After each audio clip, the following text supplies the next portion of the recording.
नाज़िन, सिंध जी ज़मीनुनि ते वालार ख़िलाफ़ सिंध एक्शन कमेटी जो जागरता काफ़िलो तलहार पहुची वियो आहे।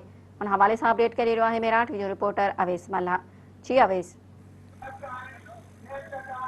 जी बिल्कुल, तव्हांखे ॿुधाईंदो हलां त सिंध एक्शन कमेटी तरफ़ां सिंध जी ज़मीन ते वालार ऐं भेड़िया टाउन ख़िलाफ़ मलीर गगर फाटक खां शुरू कयल राब्ता मुहिम जो काफ़िलो तलहार पइजी वियो आहे। अॻवाननि मथां गुलनि जी वर्खा करे संदन शानदार इस्तक़बाल कयो वियो आहे, जॾहिं मेन हैदराबाद बदरी रोड ते एहतजाजी मुज़ाहिरो करे धरणो हयो वियो आहे।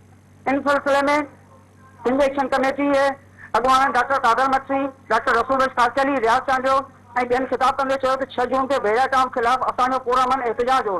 आसिफ अली ज़रदारी 50 माण्हू मोकिलिया, जिन भेड़िया टाउन मथां बंजदा करे बाहियूं ॾिनियूं ऐं उनजो इल्ज़ाम असां मथां हणी असांजे घरनि मथां चढ़ायूं करे असांजे कारकुननि खे गिरफ़्तार कयो वियो। अॻवाननि में वधीक चवणो त आसिफ अली ज़रदारी ऐं संदसि सहुलो मलिक रियाज़ जो सहुलतकार बणियल आहे। पाकिस्तान पीपल्स पार्टी अवेस, तव्हांजी महिरबानी।